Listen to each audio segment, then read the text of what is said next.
I bought a used car from my daughter-in-law's mother, but the GPS had a saved address, simply labelled residence. I figured she'd just forgotten to delete it. Curious, I drove there. The road led to a mountain lookout.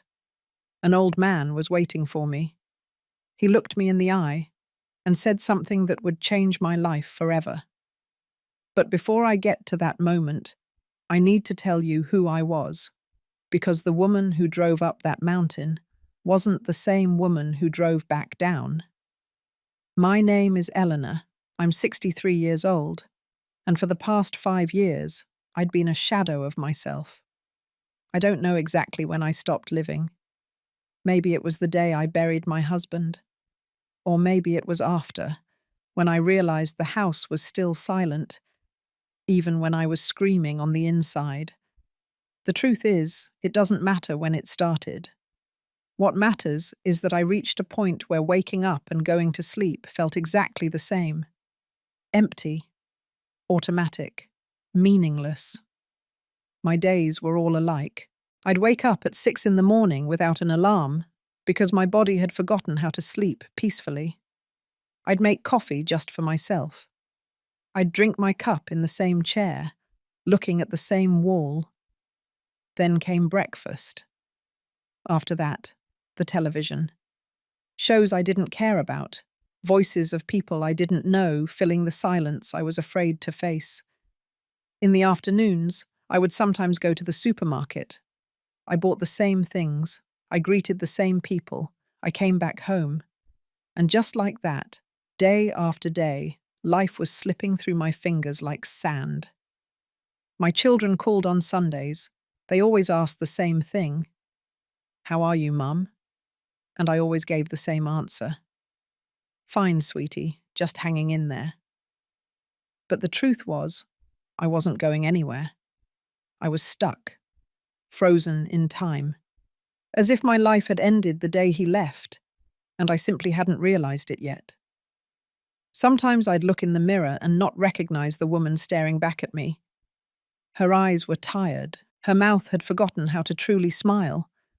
That woman was me, but at the same time, she wasn't. It was what was left of me after so much time of just existing. I didn't have close friends. Well, I had acquaintances, people I exchanged hellos with on the street or at church, but no one who really knew me. No one I could call at 3 o'clock in the morning and tell that I felt lost. I had stopped cultivating friendships years ago. First, because taking care of my sick husband consumed all my time. Then, because I simply didn't have the energy. And later, because I got used to the solitude. I became an expert at it. So much so that it started to feel more comfortable than company. My daughter-in-law Marilyn was one of the few people who still tried to reach out. She came to visit every 2 weeks, always with an excuse. "I was passing by and thought I'd drop off these cookies," or "I was nearby and wanted to check in on you." I knew she wasn't passing by coincidentally. I knew she came because she was worried about me. And even though I never told her, I thanked her in silence. Marilyn had that rare ability to be present without invading, to worry without judging. She was a good kid, better than my son deserved, to be honest. It was Marilyn who told me about the car. One afternoon in April, she came to my house with that look you get when you have something important to say but don't know how to start. We sat in the living room. "Brace yourself." And after a few minutes of small talk, she dropped the news. Her mother, Elizabeth, had passed away 3 weeks earlier. Cancer, quick and ruthless, as those things usually are. I had barely known her. We'd met a couple of times at family gatherings, exchanged courteous words, but nothing more. She was a quiet, elegant woman, always with a deep sadness in her eyes that I didn't know the source of. Marilyn told me they were selling her mother's things, the house, the furniture, the car, and that she had thought of me when she saw the car, because she knew I needed one. Mine had died 6 months ago, And since then, I had been relying on taxis or asking my children for rides, which I hated. I didn't like being a burden. I didn't like needing anyone. Marilyn offered me the car at a ridiculously low price. $3,000 for a vehicle that was worth at least $10,000. It was Mum's car, she told me. I want it to go to someone who will take care of it. Someone in the family. I accepted without much thought. I needed a car, and the price was impossible to turn down. But more than that, I think I accepted because it was easier to say yes than to explain why not. We signed the papers that same week. Marilyn handed me the keys with a sad smile. Mum took really good care of it, she said. I hope it serves you well. I nodded. I thanked her. And I went home with a car that still smelled of a dead woman's perfume. The first few days, I only used it for the basics. Going to the supermarket, the pharmacy, church on Sundays. It was a good car. A comfortable, quiet grey sedan. It had integrated GPS, something my old car never had. At first, I didn't pay attention to it. I wasn't going anywhere new that required navigation. But one afternoon, while waiting in the bank parking lot, I started playing with the buttons. Bored curiosity. Nothing more. I turned on the GPS and started checking the functions. And that's when I saw it. There was a saved address. Only one. It was called Residence. I thought it was Elizabeth's house, that she had simply saved her own address for some reason. Older folks do those things sometimes.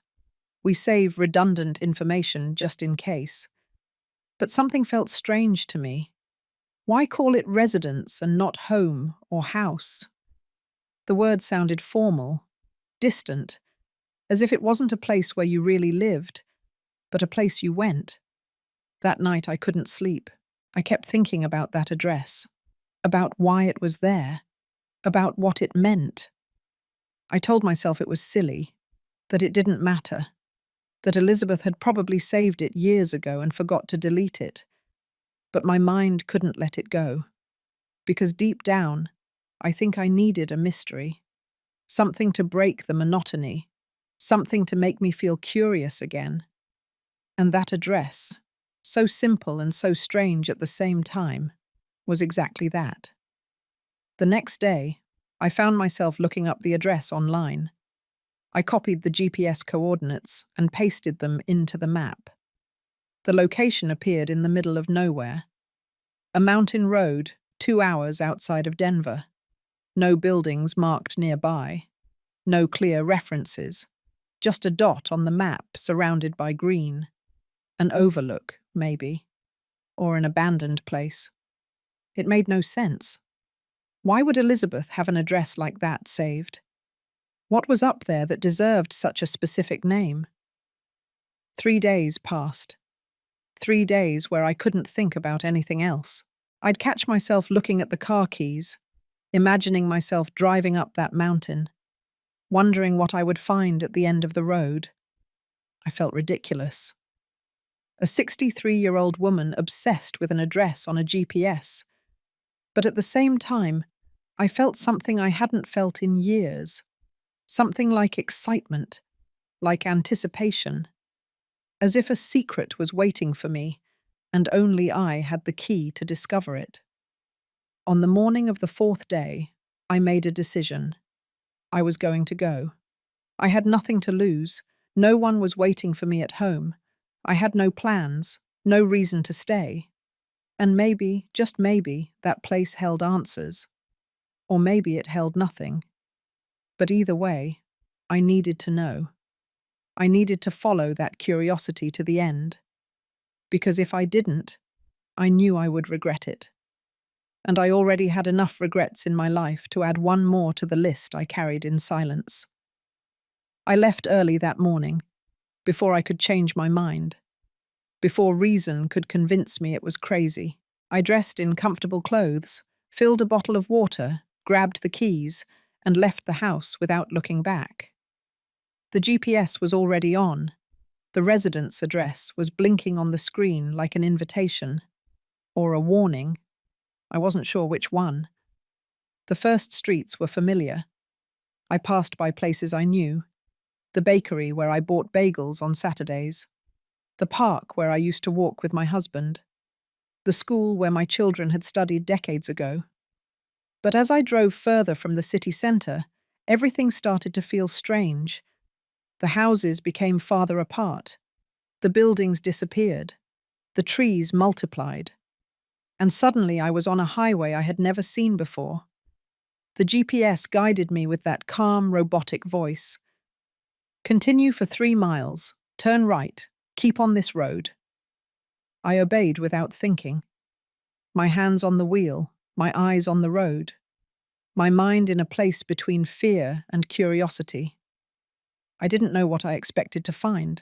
Part of me thought I would arrive at an empty house, or an abandoned place with no story.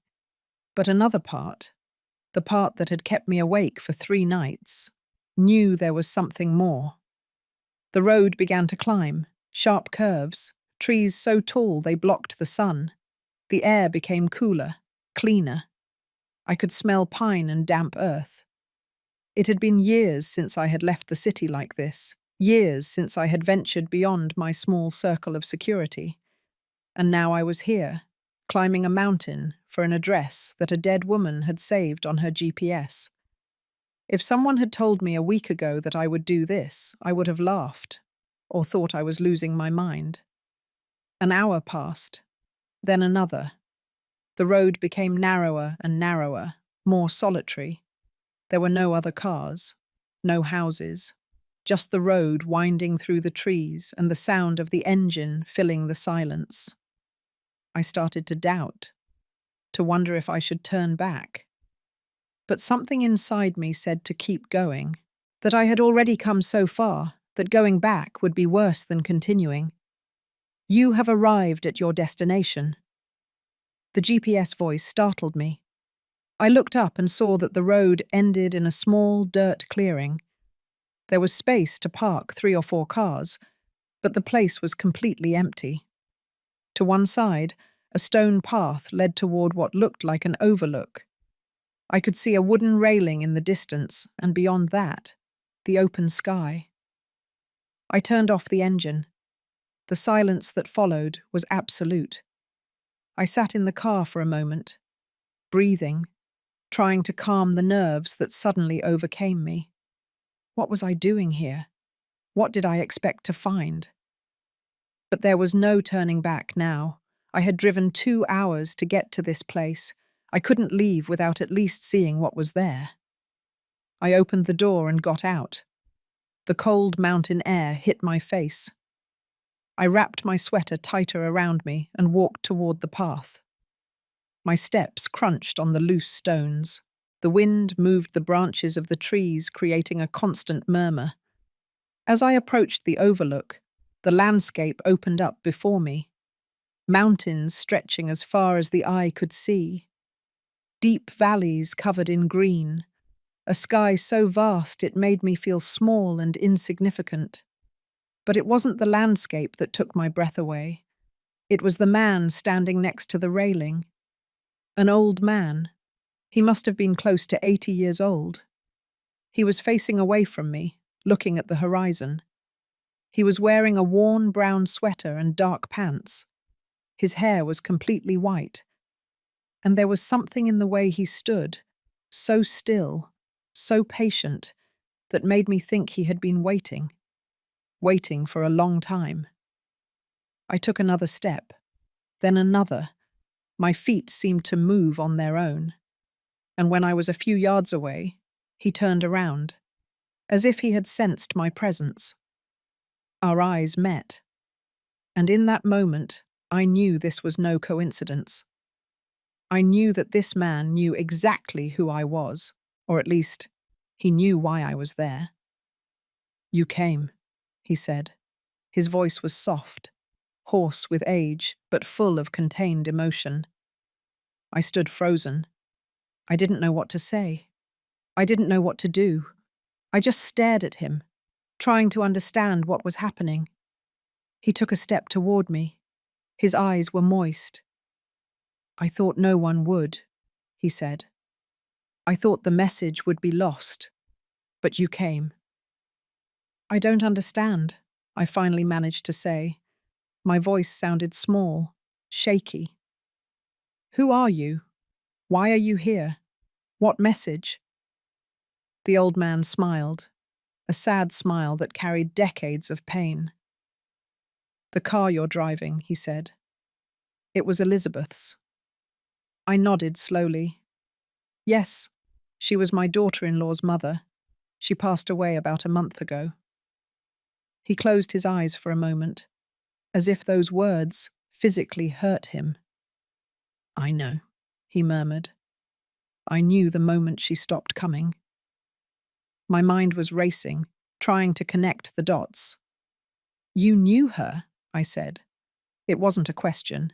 It was a statement. He nodded.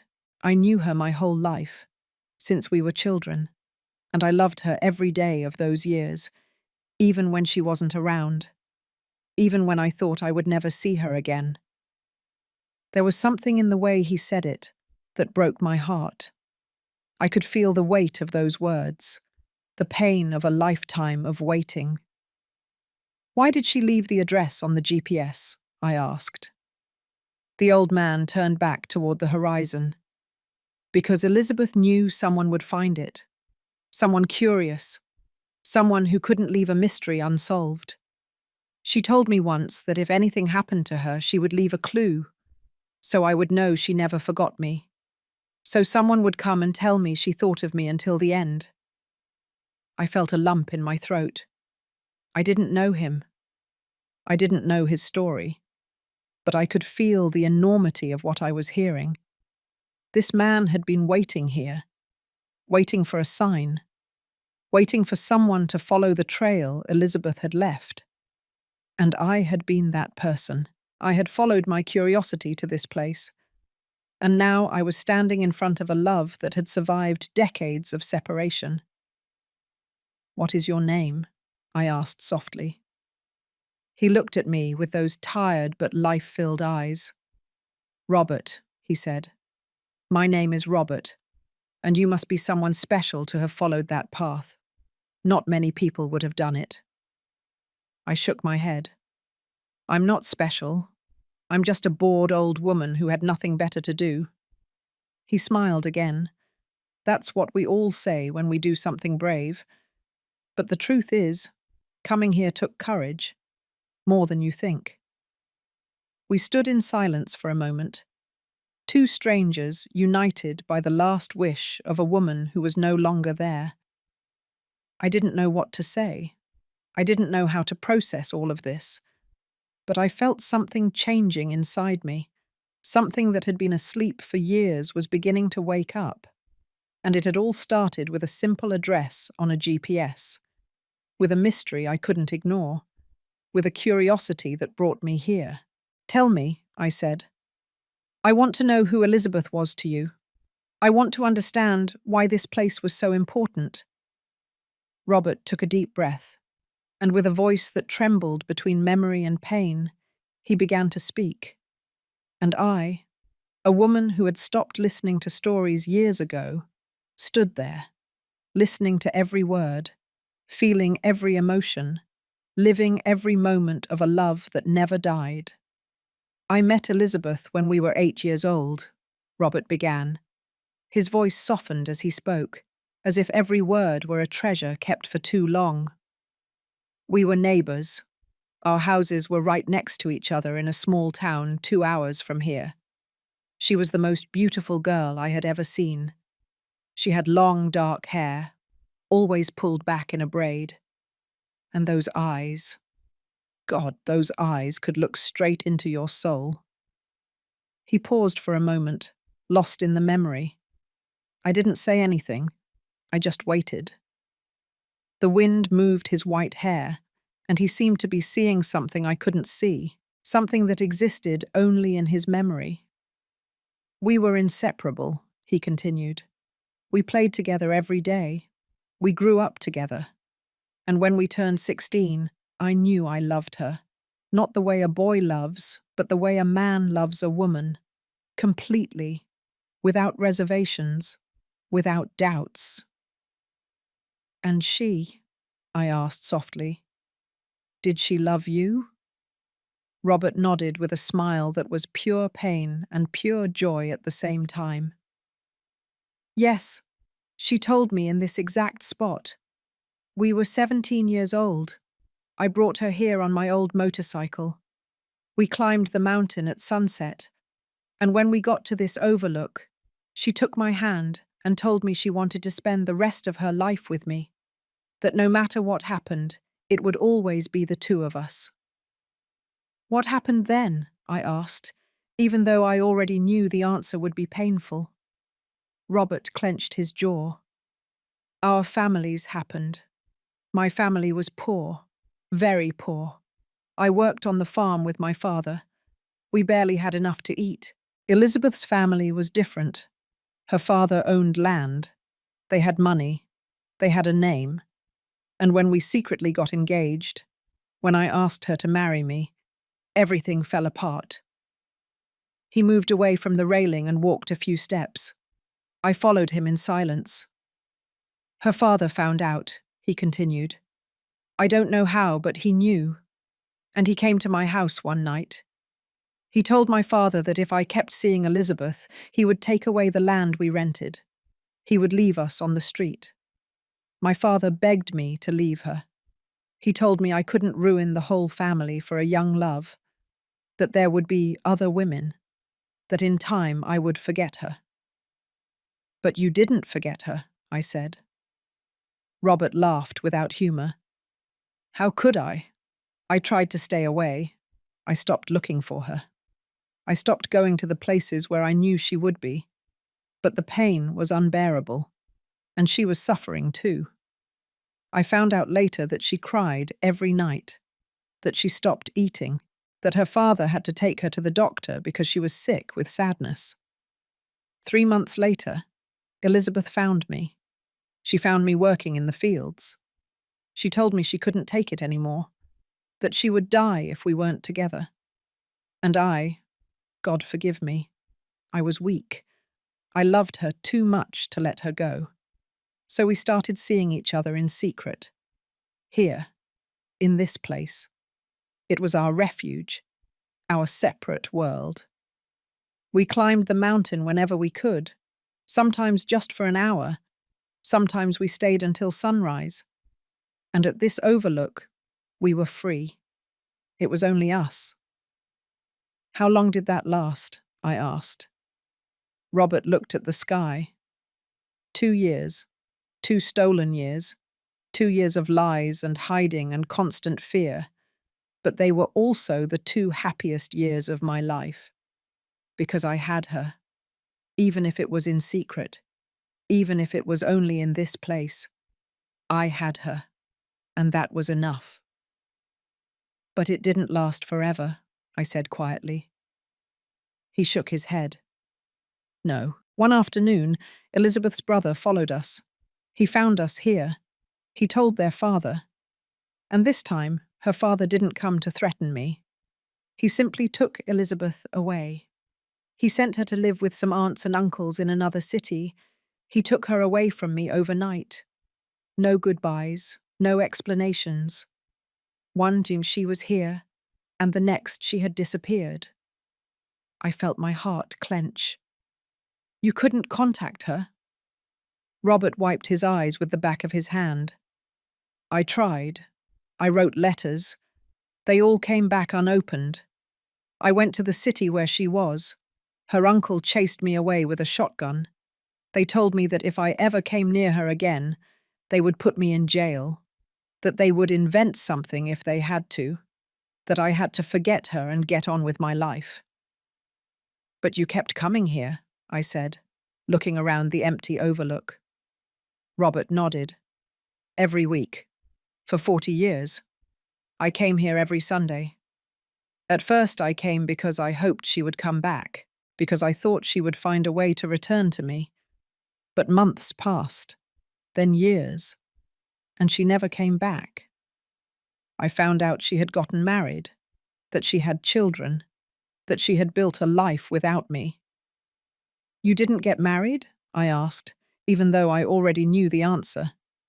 He slowly shook his head. "I couldn't. I tried dating other women. My family pressured me. My friends told me I was a fool, that I was wasting my life waiting for someone who would never return. And they were right. I was a fool. But I couldn't help it. Because every time I tried to kiss another woman, I saw Elizabeth's face. Every time I tried to love someone else, my heart reminded me that it already belonged to her." "So you kept coming here," I said. Robert smiled sadly. "Yes, it changed from hope to ritual. I no longer came expecting to see her. I came because this was the only place where I could still feel close to her, where the memories were so strong I could almost hear her laugh. I could almost feel her hand in mine. This place became my church, my confession, my refuge." We were silent. I didn't know what to say in the face of so much pain, in the face of a lifetime dedicated to an impossible love. Robert walked back to the railing and looked out over the valley. "6 months ago," he said, "something extraordinary happened. I was here one Sunday morning as usual, and I heard a car coming up the road. I didn't pay attention to it. Sometimes hikers come up, but when the car parked and the door opened, I saw her. It was Elizabeth. After 40 years, she was standing there, looking at me, and I couldn't move. I couldn't breathe." "She came back," I whispered. Robert nodded, tears streaming down his cheeks. "She walked toward me. She was no longer the 17-year-old girl I had loved. She was an older woman, with grey hair, with wrinkles. But her eyes were still the same. And when she spoke to me, it was as if not a single day had passed. 'Robert,' she said, 'forgive me for taking so long. Forgive me for not being braver.' I hugged her. I hugged her like I had dreamed of doing for 40 years. And we cried. We both cried like children. All the unspoken words. All the lives we didn't live together. All the lost time. It all came out in that embrace.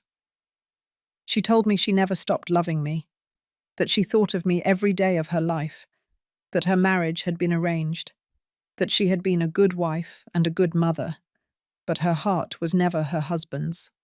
It was always mine." "Why did she come back after so long?" I asked. Robert took a deep breath. "Because she was sick. Cancer. The doctors gave her 6 months, and she decided she couldn't die without seeing me one last time, without telling me she always loved me, without saying goodbye in this place where everything began. We came here every week after that," Robert continued, his voice breaking. "Every Sunday, like we used to when we were young. She drove from the city. I drove up in my old pickup truck. And we met here, in our spot.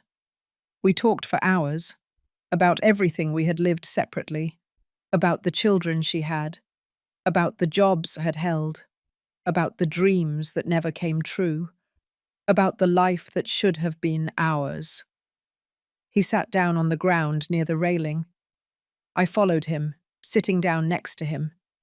The wind blew softly and the sun began to set on the horizon. "We didn't have much time," Robert said. "We knew it. Every week that passed, she was weaker, paler. The cancer was consuming her. But she never missed a day, not a single Sunday, even when she could barely walk, even when the pain was terrible.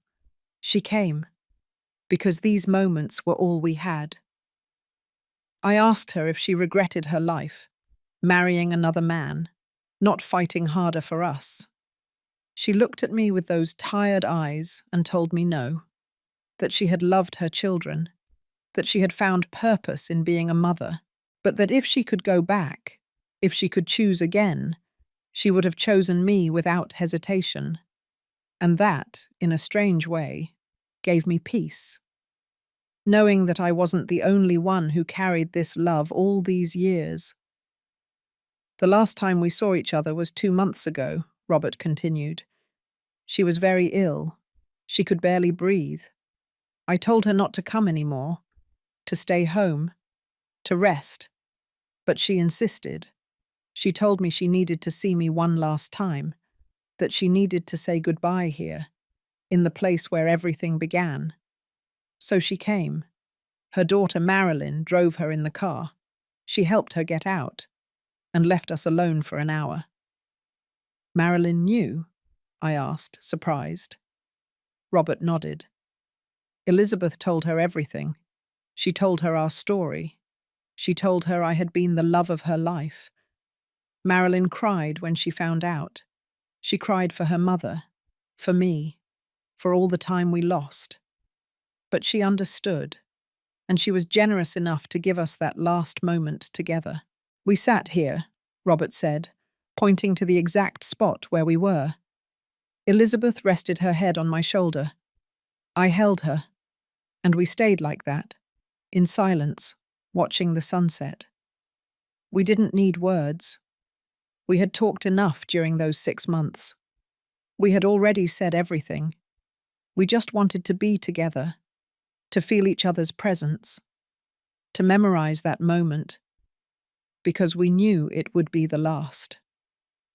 When the sun set completely, she lifted her head. She looked into my eyes, and she told me something I will never forget. Robert, she said, I'm leaving, but I want you to know that these last months were the greatest gift of my life. You gave me more love in 6 months than I received in 40 years. And even though we couldn't have the life we dreamed of, we had this. We had this place. We had these moments. And that's enough. I told her I loved her, that I would love her until my last breath, that when I died, my soul would come looking for her, and we would finally be together, with no one able to separate us. She smiled, that sad smile she always had, and she kissed me. A long kiss, deep. A kiss that tasted of goodbye and promise at the same time. Then she told me something strange. She told me she had left a clue, a sign, that someone would eventually come. Someone who would find the saved address on her GPS, and that person would bring me a message. I didn't understand at the time. I didn't pay attention to it. I just thought it was the pain talking, that the medicine was confusing her. But I played along. I told her I would wait, that I would be here every Sunday, as always. Waiting, Marilyn came back for her. She helped her walk to the car. Elizabeth turned around one last time, looked at me, and raised her hand in a wave goodbye. I raised mine too, and that's how we said goodbye. Without yelling, without drama. Just 2 people who loved each other their whole lives finally letting go. She died 3 weeks later. Robert wiped his tears. I didn't go to the funeral. I wasn't invited. And I wouldn't have gone, even if I had been invited. I didn't want to see her in a casket. I didn't want that to be my last memory of her. I preferred to remember her here, alive, smiling, with her head on my shoulder, watching the sunset. But I kept coming every Sunday, because I had promised her I would be here, and because in some way I felt like she was still visiting me, that her spirit was in this place, in the wind, in the trees, in the silence. And then today, when I saw that grey car come up the road, the car I knew so well, I knew it was the sign. I knew you were the person Elizabeth had mentioned. He looked directly into my eyes. And you came. I don't know who you are. I don't know why you decided to follow that address. But you came. And that means Elizabeth kept her promise. She left a trail for someone to find me, for someone to tell me she thought of me until the end. So I would know I wasn't crazy waiting here all these years, that what we felt was real, that our love mattered. I felt tears running down my cheeks. I didn't know what to say. Robert and Elizabeth's story was devastating. It was beautiful and tragic at the same time. And I had been the messenger without knowing it. I had followed my curiosity to this place and had found a love that survived decades of separation. A love that neither distance nor time nor death could destroy. "She loved you," I finally said, my voice barely a whisper. "She loved you until the end, and she wanted you to know that." Robert nodded. He closed his eyes. And for the first time since I met him, I saw peace on his face. "Thank you," he said. "Thank you for coming. Thank you for listening. Thank you for allowing me to tell this story. I've carried it alone for so long that sometimes I thought I would go crazy." We stayed sitting there as night began to fall. Two strangers who were no longer strangers. United by the last wish of a woman who had loved with all her being. I thought about my own life, about my own solitude, about the 5 years I had wasted just existing. And I realized that Elizabeth hadn't just left a message for Robert. She had left one for me too. She had shown me that true love exists, that it's worth the risk, that it's worth feeling, that a life without love is not really life, and that it's never too late. Elizabeth had been 62 years old when she went back to look for Robert. 62 years old and with only months to live. But she did it. She had the courage to follow her heart one last time, and those 6 months were enough. They were everything. "Robert," I said softly. He looked at me. "Thank you for sharing your story with me. You've taught me something I had forgotten, something I had buried along with my husband. You've reminded me that I'm still alive, that I can still feel, that I can still choose to truly live instead of just existing." He smiled. "Then Elizabeth left a message for you too, not just for me, for you." That night, I drove back home in complete silence. I didn't turn on the radio. I didn't want any noise to interrupt the thoughts swirling in my head. Robert and Elizabeth's story had stirred something deep within me, something I thought was dead. I got home a little after 12 minutes past midnight. I went inside. I closed the door. And for the first time in 5 years, the solitude didn't feel comfortable. It felt wrong. It felt like a choice I had been making without realizing it. I couldn't sleep that night. I stayed awake, staring at the ceiling, thinking about Elizabeth, how she had lived 40 years with a hidden love in her heart, how she had been a good wife and a good mother, but never complete. And I thought about Robert, how he had waited his whole life, how he had chosen solitude rather than loving someone who wasn't her. And I wondered what was worse, living half-heartedly like Elizabeth, or not living at all like Robert. But then I thought about those last 6 months they had together, how Elizabeth had found the courage to come back, to look for him, to tell him the truth before she died. And I realized that had been her redemption, her way of closing the circle, of not leaving this world with that love trapped inside. She had been brave, braver than I had been in years. The next morning I woke up different. I couldn't exactly explain what had changed, but something in me had shifted. I made coffee as always, but instead of sitting in my chair staring at the wall, I went out to the patio. I hadn't done that in months. The garden was neglected, the plants half dead, but the sun was shining, the birds were singing, and the fresh air filled my lungs in a way that made me feel alive. I spent the day cleaning, pulling weeds, watering the plants that could still be saved. I worked until my back hurt and my hands were dirty with soil. But I felt good. I felt useful. I felt present. When I finished, I sat on the front step and looked at my work. It wasn't much, just a half-rescued garden, but it was something. It was a beginning. The following Sunday, I did something I hadn't planned. I took the car keys, and I drove back to the mountain. I don't know why I did it. Maybe because I felt like the story wasn't over. Or maybe because I wanted to see Robert again, to make sure he was okay. When I got to the overlook, he was there, in the same spot, as if he had never moved. "You came back," he said when he saw me. He didn't seem surprised, just happy. I walked up to him and stood by his side. "Yes," I said. "I came back. I wasn't sure why, but I felt like I should." Robert nodded, looking at the horizon. Sometimes places call to us, or people, or stories that haven't finished being told. We stood in silence for a while. It was a comfortable silence. The kind of silence you can share with someone without feeling the need to fill it with unnecessary words. Finally, I asked him if he came every Sunday. He said yes, that he had come every Sunday for 40 years, and he wasn't going to stop now. "This is my spot," he said, "my sanctuary, the only piece of ground where I feel at peace." "Can I come with you?" I asked.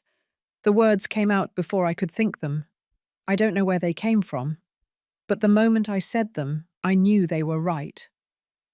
Robert looked at me, surprised. "You'd like to do that?" he asked. I nodded. "I think so. I think this place is good for me, too. It reminds me that there's more to life than just getting through the days.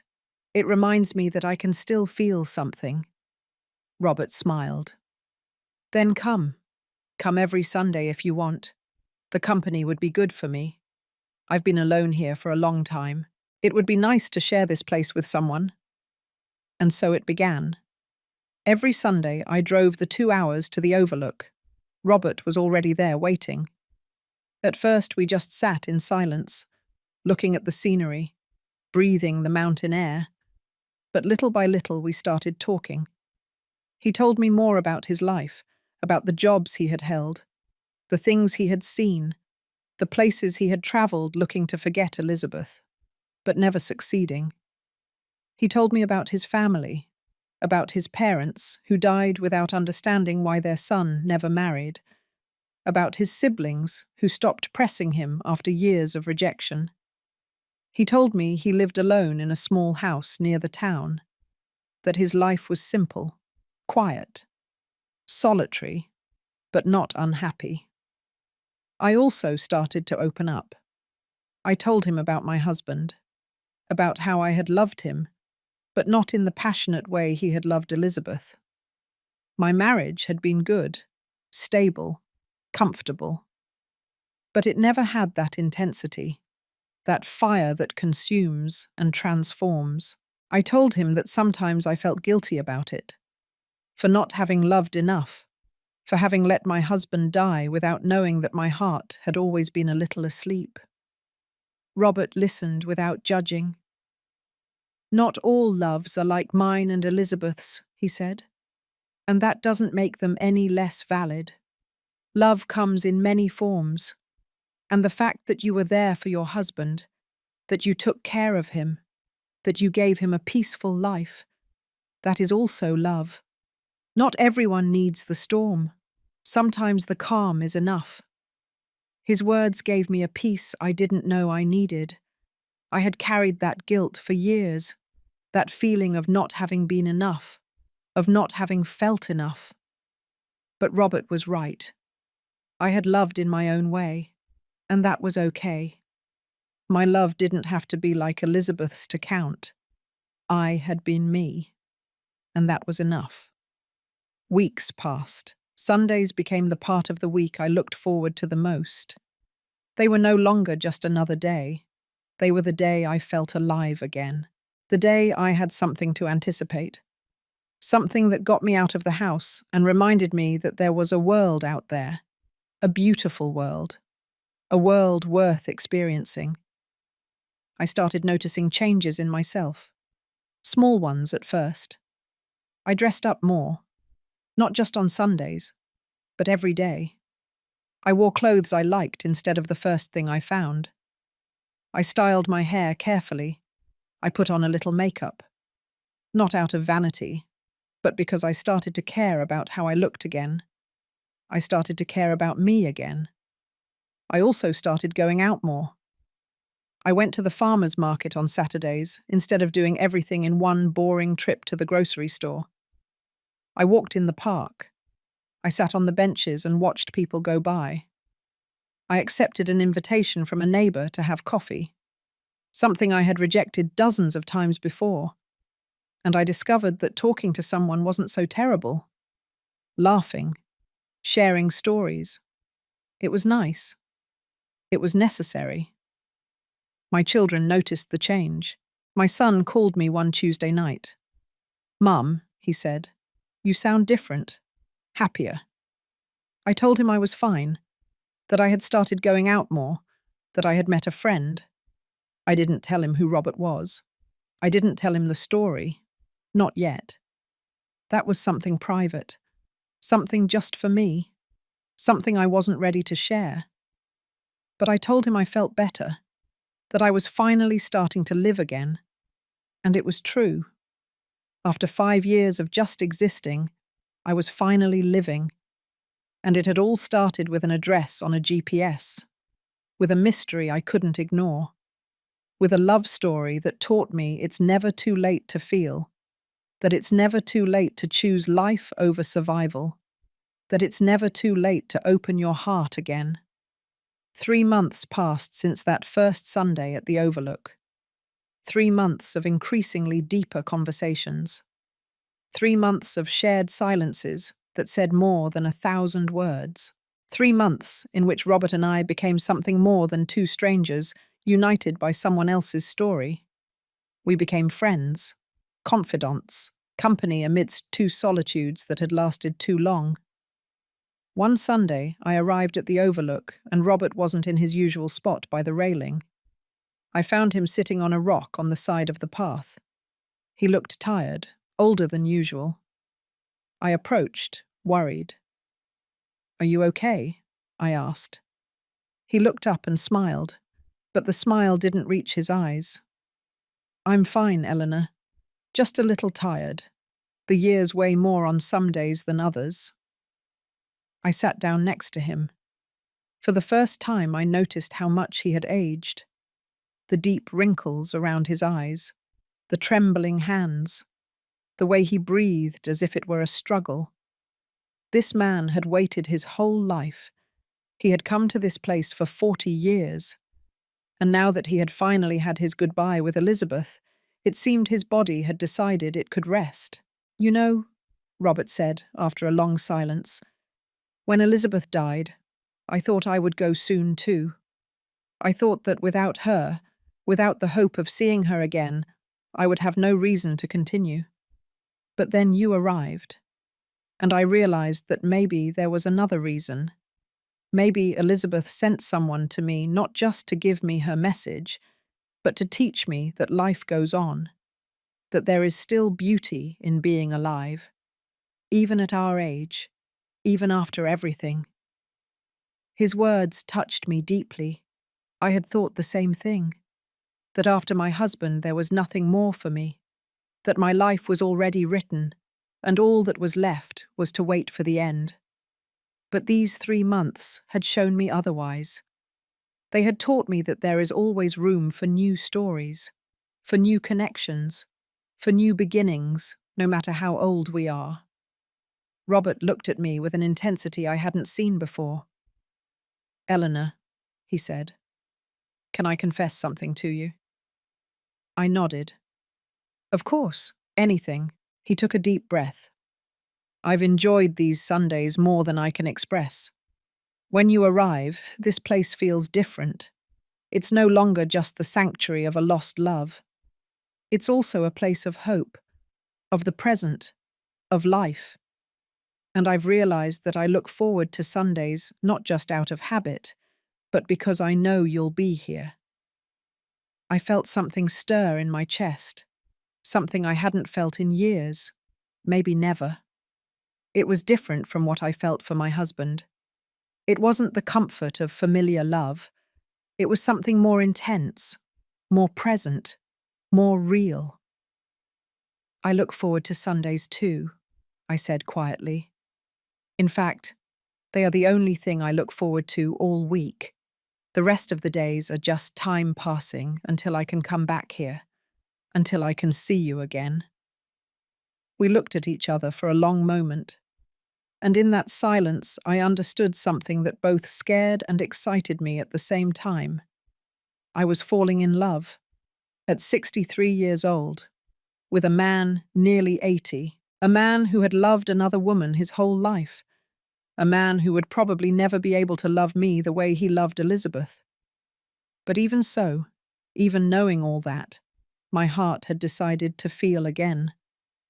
I didn't say anything that day. I didn't confess what was happening inside me. I was afraid of ruining what we had, afraid that he wouldn't feel the same way, afraid of being ridiculous, an old woman in love like a teenager. But the feeling didn't go away. It grew. It got stronger every Sunday, every conversation, every time our hands accidentally brushed and I felt electricity run through my skin. A month later, Robert arrived at the Overlook with something in his hands, a small, carved wooden box. He sat down next to me and handed it to me. "This was Elizabeth's," he said. "She gave it to me the last time we saw each other. She told me to keep it until I felt like the time was right. And I think that time is now." I opened the box with trembling hands. Inside was a carefully folded letter. The paper was old, the ink slightly faded, but the handwriting was clear, elegant, the handwriting of a woman who knew she was writing her last words. Robert nodded. "Read it. It's for you too." I unfolded the letter and began to read. "Dear Robert, if you are reading this, it's because I'm gone, and it's also because someone followed the clue I left. Someone curious, someone brave, someone who needed to find you as much as you needed to be found. I don't know who that person will be, but I know they will arrive, because the universe is generous with lonely hearts when they are finally ready to open. I want you to know that these last months with you were the greatest gift of my life.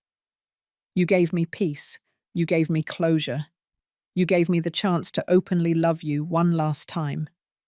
And even though I'm leaving happy, because I know I loved you well, and because I know you loved me better. But now I need you to promise me something. I need you to live, truly, not just exist, waiting for me at that Overlook. I need you to open your heart to the possibility of being happy. You don't have to love me less to love someone else. The heart doesn't work that way. Love doesn't run out. It multiplies. And you have so much love to give that it would be a crime for it to die without being shared. To the person reading this alongside Robert, thank you. Thank you for following your curiosity. Thank you for listening to his story. Thank you for giving him company. I know you didn't know me. I know this must seem strange, but I trust that the universe put you in his path for a reason. Maybe he needed your friendship, or maybe you needed his story, or maybe, just maybe, you need each other in ways you don't yet understand. Don't be afraid to feel. Don't be afraid to live. I wasted 40 years being a coward. 40 years when I could have fought harder, when I could have been braver. Don't make my mistake.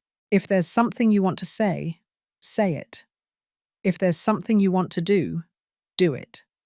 Because time is cruel and unforgiving, and regrets weigh more than any mistake. With love, Elizabeth. Tears streamed down my face when I finished reading. I looked at Robert and saw that he was crying too. We stayed like that for a long time. Two broken people. Two lonely people. Two people who had found comfort in each other's pain. And now we had the blessing of a dead woman to dare to feel something more. Eleanor, Robert said, his voice husky, there's something I need to tell you. I shook my head. No, let me speak first, because if I don't say it now, I never will. And Elizabeth is right. I don't want any more regrets. I took his hand, the old, wrinkled hand of a man who had waited a lifetime. I've fallen in love with you, not the way I loved Elizabeth. That was fire, passion, a storm. This is different. It's softer, quieter, but no less real, no less important. Robert squeezed my hand. Me too, he said. I thought I couldn't love anyone else after her. I thought my heart had been buried with Elizabeth. But you showed me I was wrong. You taught me that the heart can love more than once, in different ways. And that's okay. That it's not a betrayal. It's just life. Life taking its natural course. We leaned toward each other. And there, in the very spot where Elizabeth and Robert had loved each other 40 years ago, we kissed. It wasn't a desperate kiss. It wasn't overflowing passion. It was tenderness. It was understanding. It was two tired souls finding refuge in each other. It was perfect. When we separated, both of us were smiling, shy smiles, like teenagers experiencing their first love. Because in some way, that was exactly what we were. Two older people experiencing something new, something they had never experienced like this, something that was worth every year of waiting, every year of loneliness, every year of pain. What do we do now? I asked. Robert looked at the horizon, that horizon he had looked at for 40 years, waiting for something that had finally arrived. We live, he said simply. We live for all the time we have left. Without fear, without guilt. We just live. And that was exactly what we did. The following months were like a dream I didn't want to wake up from. Robert and I continued to see each other every Sunday at the Overlook. But now we also saw each other during the week. He came down to the town and we spent the afternoons together. We drank coffee on my patio. We walked in the park. We went to the movies like two kids on their first date. And every moment felt precious. Every moment felt stolen from the time we had wasted being alone. The first time Robert came to my house, he stood in the entrance looking at everything with curiosity. It's a welcoming place, he said. It feels like you, warm, peaceful, full of hidden life waiting to come out. I made coffee, and we sat in the living room. We talked for hours, about everything and nothing, about our past lives, about our fears, about our hopes for the time we had left. I told him more about my husband, about how he had been a good man, but distant, about how our marriage had been more of a partnership than a romance. We took care of each other, I told him. We raised our children. We built a stable life. But there was never that spark, that deep connection. And for years I thought that was normal. That was just marriage. But now I realize I was settling. Robert listened without judgment. I don't think you were settling, he said. I think you were doing the best you could with what you had. Not everyone receives the same kind of love. And not everyone knows something different exists until they experience it. You were a good wife, a good mother. That counts. That matters. And now you are having a second chance. Not many people are that lucky. He was right. Not many people our age get a second chance at love. Most resign themselves, settle into loneliness or dead marriages. But we had found something different, something unexpected, and we weren't going to waste a second of it. I started introducing him to my neighbours, at first with some embarrassment. I didn't know how to explain who he was. My boyfriend sounded ridiculous at 63. My friend sounded too casual for what we felt. In the end, I simply said, "This is Robert, and let them draw their own conclusions. Most smiled knowingly, some were surprised, but no one judged, or if they did, I didn't care. One afternoon, Marilyn came to visit without calling. She knocked on the door just as Robert and I were on the patio. I opened it, and her face showed surprise at seeing an unfamiliar man in my house. "Marilyn," I said, "there's someone I want you to meet." We walked to the patio. Robert stood up, and when Marilyn saw him, her face changed. First confusion, then recognition, then tears. "You're Robert," she said, her voice breaking. "My mother's Robert." He nodded. "I am, and you must be Marilyn. Your mother spoke highly of you. She told me you were a good daughter, that you took care of her until the end." Marilyn put her hands over her mouth. "I can't believe you're together. My mother, she wanted this. She planned the whole thing." The three of us sat down, and I told them the whole story. How I had found the address on the GPS, how I had driven up the mountain, how I met Robert and heard his story, how we had started seeing each other every Sunday, and how we had eventually fallen in love. Marilyn cried as she listened. When I finished, she stood up and hugged Robert. "Thank you," she told him. "Thank you for making my mother happy in her last months. Thank you for loving her the way she deserved. And thank you for allowing Eleanor to be a part of this. My mother would have been so happy to know you found each other, that her story had this ending." Robert was crying too. "Your mother was the love of my life," he said. "But Eleanor is my second chance, and I'm going to honor them both by loving her well." After that afternoon, Marilyn became our biggest ally. She invited us to dinner with her and my son. At first, my son was confused, uncomfortable even. "Mum," he told me privately, "are you sure about this? Are you happy?" I looked him in the eyes. "Happier than I've been in years, sweetie. Robert makes me feel alive again. He makes me remember that there's still time to experience new things, to feel things I thought I wouldn't feel anymore." My son took a deep breath. "Then I'm happy for you, Mum. You deserve to be happy. And if he makes you happy, then he has my blessing." Those words meant more than he could ever imagine. I didn't need his permission, but I did need to know that he understood, that he supported me, that he wasn't judging me for choosing to live again instead of getting trapped in the past. Sundays at the Overlook became sacred. We no longer went just to remember. We went to create new memories. We took food. We stayed for hours talking, planning small trips we wanted to take, places we wanted to visit, things we wanted to experience together. We weren't 20 years old. We didn't have the energy of youth. But we had something better. We had the wisdom of knowing that time was precious, that every moment counted. One afternoon, as we watched the sunset from our favorite spot, Robert took my hand. "Eleanor," he said, "I've been thinking about something. I want you to move in with me, or I'll move in with you.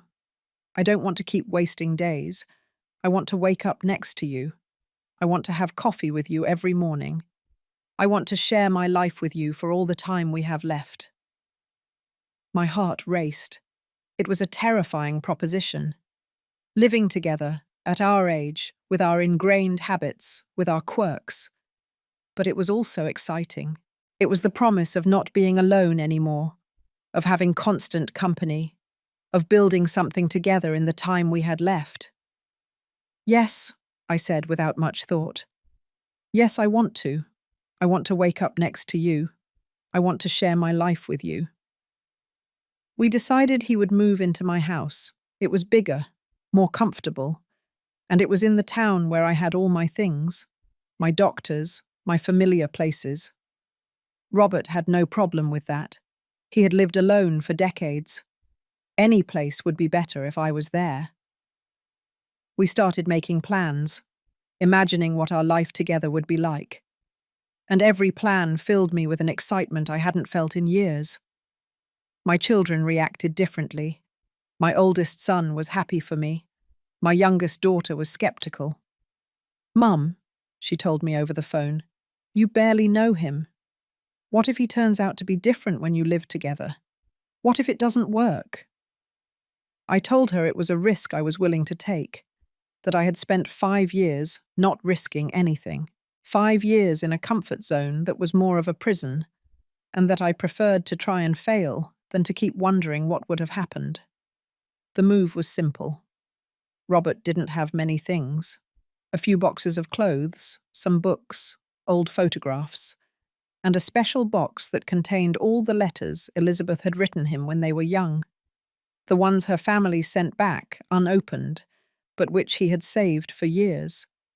He asked me if it bothered me that he brought them, if it made me uncomfortable that he kept those memories. "It doesn't bother me," I told him honestly. "Elizabeth was an important part of your life. I'm not going to ask you to erase that. I'm not competing with her memory. I'm grateful to her, because her love for you and your love for her brought me here. They taught me that true love exists, and they gave me the chance to experience it myself." Robert hugged me tight. "I don't know what I did to deserve you," he said. "But thank you. Thank you for understanding. Thank you for not being afraid of a past I can't change." The first night Robert slept in my house was strange and wonderful at the same time. We ate dinner together. We watched television.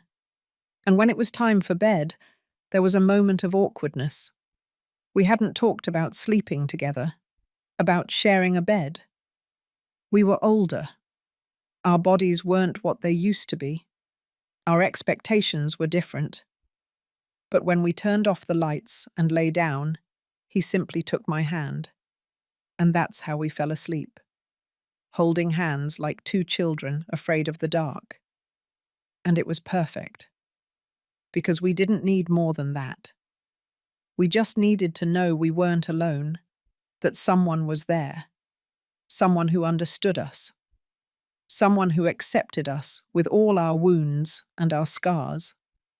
I woke up in the middle of the night and watched him sleep, his quiet breathing, his relaxed face, and I felt a gratitude so deep it almost hurt. Gratitude for having followed that address on the GPS. Gratitude for having been curious enough, brave enough. Gratitude for Elizabeth and her last gift. And gratitude for this man sleeping beside me. This man who had taught me that it's never too late to live again.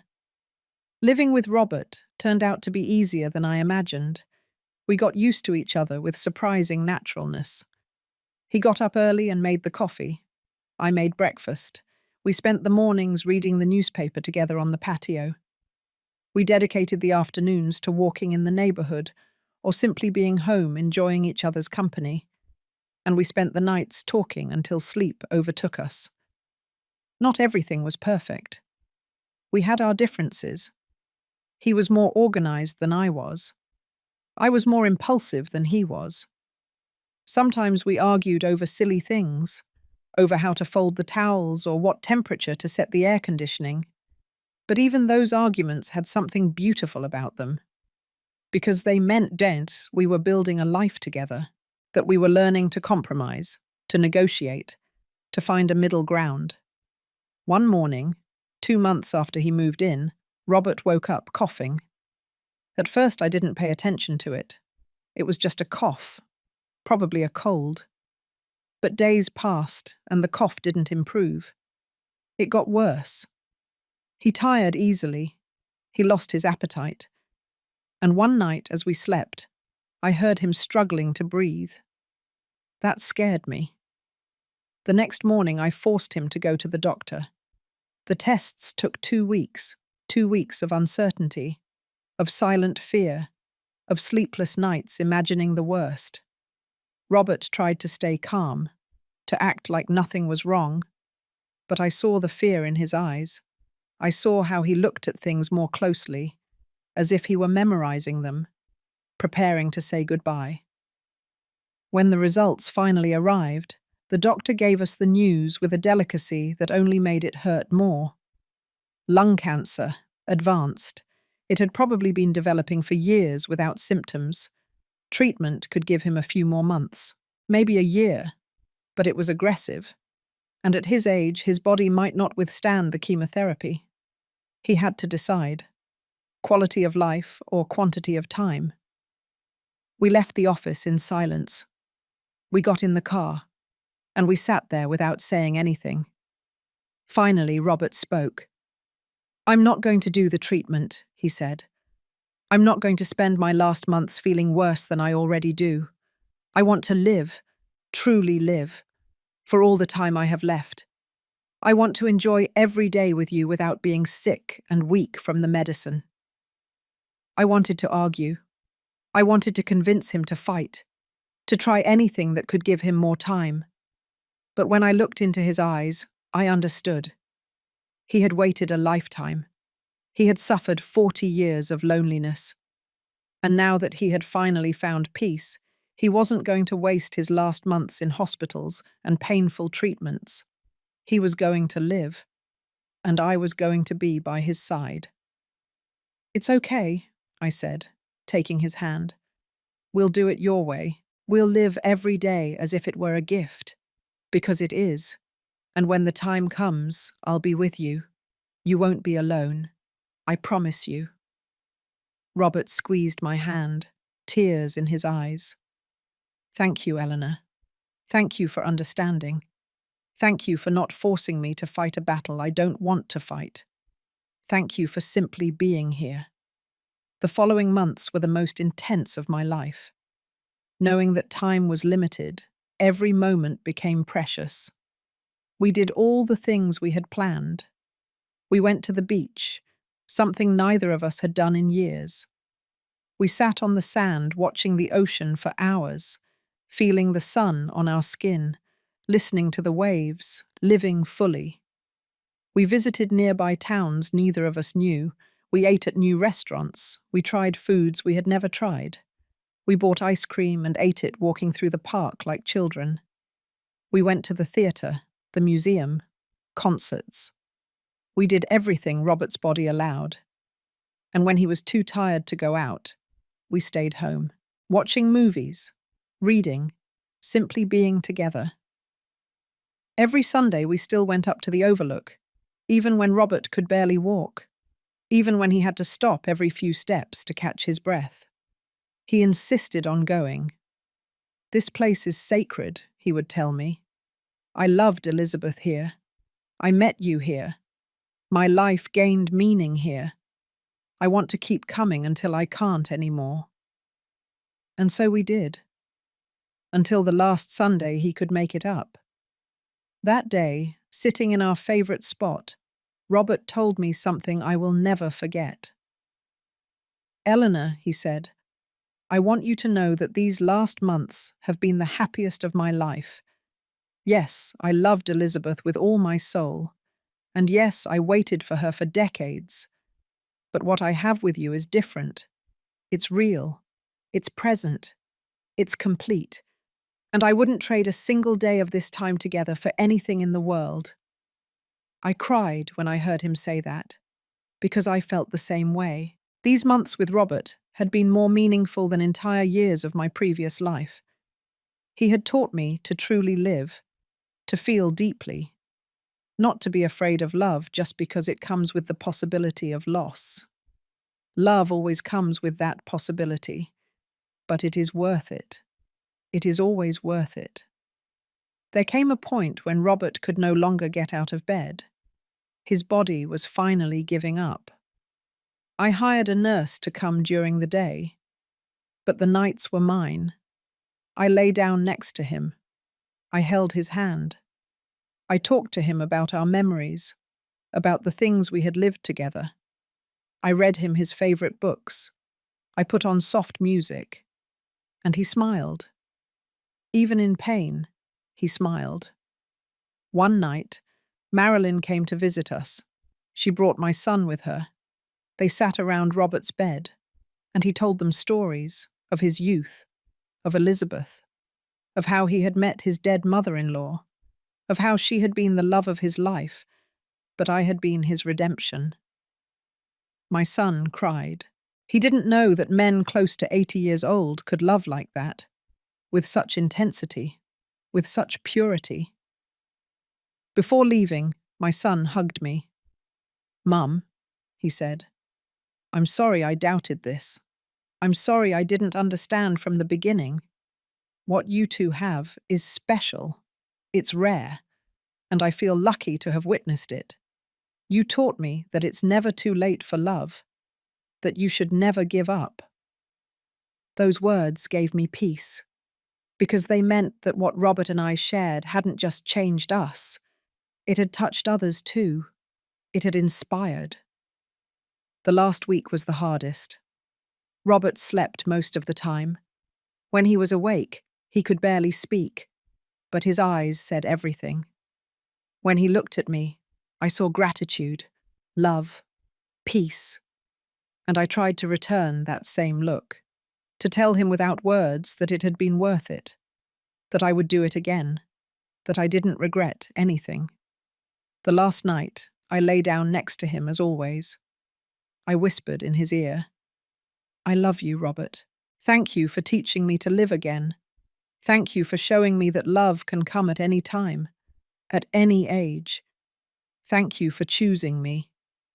He weakly squeezed my hand, and with an effort that must have cost him everything, he murmured, "Eleanor, my Eleanor, see you soon." He fell asleep with his hand in mine, and at some point in the early morning, his breathing stopped. It was quiet, peaceful, without pain. I stayed there, lying next to him until the sun came up, crying, thanking him, saying goodbye. And when I finally got up, I knew I had changed forever, that I would never again be the empty woman I was before. Because Robert had taught me something invaluable. He had taught me that living is worth it, always. The funeral was small, intimate, only the people who truly knew him. Marilyn spoke. My son spoke. And I spoke too. I told everyone how a GPS with a mysterious address had led me to the love of my life, how a dead woman had conspired from beyond the grave to unite two lonely souls, how Robert had saved me without even knowing it, and how our time together, though brief, had been enough. It had been everything. After the funeral, Marilyn gave me something. A letter. It was from Robert. He had written it weeks before he died, and had asked her to give it to me afterwards. With trembling hands, I opened it, and I read his last words to me. Words of love, of gratitude, of hope. And on the last line, a request. Keep living, Eleanor. Not for me, for you, because you deserve every day of happiness you can find, and because now you know how. I love you, always. The first days after Robert's death were the darkest. I woke up expecting to see him beside me, and found the bed empty. I made coffee for two out of habit, and then remembered I was alone again. The house felt too big, too quiet, and for a moment I feared falling back into that emptiness I had lived in for 5 years, that place where I only existed without truly living. But something was different this time. The pain I felt wasn't the same dull, grey pain I had felt when my husband died. This pain was sharp, intense, alive, and although it hurt, it also reminded me that I had loved, that I had felt, that I had lived something real and deep, and that, in a strange way, gave me comfort, because it meant that Robert had left a mark on me, a mark that would never be erased. Marilyn came to see me every couple of days. She brought me food. She sat with me. She let me cry without trying to comfort me with empty words. She was just there, and her presence was enough. One day she brought me a box. "This was in my mother's things," she told me. "I think you'll want to see it." I opened the box and inside I found a photo album. Photos of Elizabeth and Robert when they were young, at the Overlook, smiling, hugging, in love. I cried looking at those photos, but they weren't tears of sadness. They were tears of gratitude, because those images showed me something beautiful. They showed me that their love had been real, that it had been worth it, and that even though they couldn't be together, even though life separated them for decades, they found each other again in the end. And that ending, though brief, had been enough. It had been everything they needed. On the last page of the album, there was a different photo. It was recent.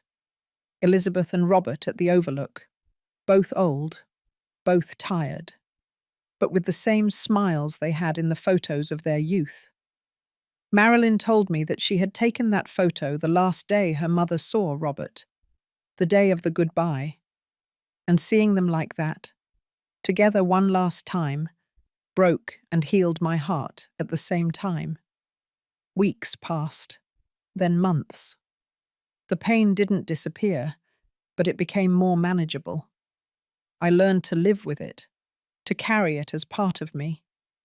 And slowly I started going out again, walking in the park, having coffee with neighbours, accepting invitations I would have rejected before. Because I remembered Robert's letter, his request that I keep living, and I wasn't going to disappoint him. One Sunday, 6 months after his death, I took the car keys, the same car I had bought from Elizabeth, the same car that had that mysterious address that had changed my life, and I drove to the Overlook. I hadn't been there since Robert died. I was afraid it would be too painful. But something was calling me to that place. Something told me it was time to go back.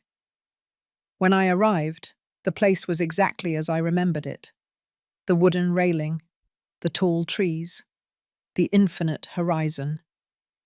I walked up to the spot where Robert used to stand, where he had waited for 40 years, where he had told me his story, where we had fallen in love. And I stood there, feeling the wind on my face, listening to the silence of the mountain. "Hello, Robert," I said out loud. "Hello, Elizabeth. Thank you. Thank you for everything. Thank you for teaching me that love exists, that it's worth the risk, that it's never too late." Tears streamed down my face, but I was smiling, because I knew that wherever they were finally together, finally free, finally at peace. I sat down on the ground, in the same place where Robert and I had sat so many times, and I took a notebook out of my bag. I had started writing, documenting our story, the story of how an address on a GPS led me to love, how two lonely people found each other in the most unexpected place, how we learned that it's never too late to live again. I was writing for myself, to process, to remember. But I was also writing with the hope that someone else would read it someday, someone who was lost like I was, someone who needed to know that there is always hope. I spent hours up there that day, writing, remembering, crying and laughing at the same time. And when the sun began to set, I closed the notebook. I stood up, and I spoke to the horizon one last time. "I'm going to live, Robert, just like you asked. I'm going to live every day I have left. For me, for you, for Elizabeth, for everyone who didn't get the chance we had." I came down the mountain with a heart lighter than it had been in months. And when I got home, instead of closing myself off, I went out. I walked around the neighborhood, I greeted people, I accepted a dinner invitation from a neighbor, and that night, for the first time since Robert died, I went to sleep without that crushing weight on my chest. I went to sleep with hope. The following months were a transformation. I joined a book club. I started painting classes, something I had always wanted to do but had never dared. I traveled alone for the first time in my life. I went to the town where Elizabeth was born. I visited the places she and Robert had loved, and in every place I felt their presence. I felt like they were guiding me, encouraging me to keep going. I met new people. I made friends, women my age who were also learning to live again after loss. We got together on Thursdays for tea and shared stories, and I told them mine. The story of the GPS, the Overlook, Robert and Elizabeth. And they all cried. They all told me it was the most beautiful story they had ever heard, that it gave them hope, that it reminded them that it's never too late. A year after Robert's death, I went back to the Overlook. This time I didn't go alone. I took Marilyn. I took my children. I took my friends from the book club. And there, in front of that infinite horizon, I read the entire story aloud. Everything I had written, everything I had lived. And when I finished, everyone was crying. But they were good tears, tears of hope, of inspiration, of gratitude. Marilyn hugged me tight. "Thank you, Eleanor," she told me. "Thank you for loving Robert. Thank you for honoring my mother's memory. Thank you for proving that love has no age, that it's never too late to start over." My son hugged me too. "I'm proud of you, Mum," he said. "You taught me more in these last 2 years than in my whole life. You taught me to be brave, not to be afraid to feel, to truly live." Those words filled me with a deep joy, because they meant that my story hadn't just changed me, it had touched others, it had inspired, it had taught. And that was exactly what Elizabeth had wanted. That's why she had left that address on the GPS, not just so Robert would know she loved him until the end, but to create a chain of love, of hope, of transformation. Today, Yibidi, I am 65 years old. 2 years have passed since I bought that car. 2 years since I followed my curiosity to a mountain. 2 years since I met Robert. And even though he is gone, his impact on my life remains immense. He changed me. He saved me. He taught me to live.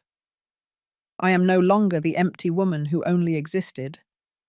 Now I am someone who lives fully, who feels deeply, who is not afraid to take risks, who knows that love can arrive at any time, at any age, in any form, and that it always, always is worth it.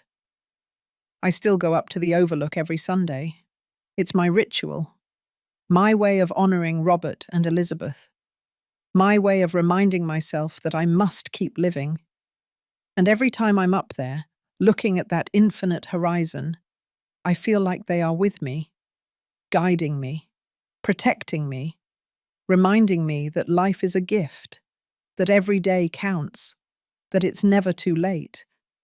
And if I could give one piece of advice to anyone reading this, to anyone who feels lost, empty, resigned, I would tell you this: follow your curiosity, dare to explore, dare to feel, because you never know where a simple saved address on a GPS can lead you. You never know what story is waiting for you at the end of the road. You never know when life is going to give you a second chance. And when that opportunity comes, take it. Don't be afraid. Don't hesitate. Don't settle for just existing. Live completely. Live without regrets. Because in the end, the only thing that matters is the love you gave and the love you received. The experiences you lived, the people you touched, and the moments you dared to fully feel. This was my story, the story of how a mysterious address led me to love, led me to myself, led me to the life I should have been living all along. And I hope my story inspires you to seek your own, to follow your own path, to dare to truly live, because we all deserve that opportunity. We all deserve love. We all deserve to feel alive. Regardless of age, regardless of the past, regardless of anything, it's never too late. Remember that. It's never too late.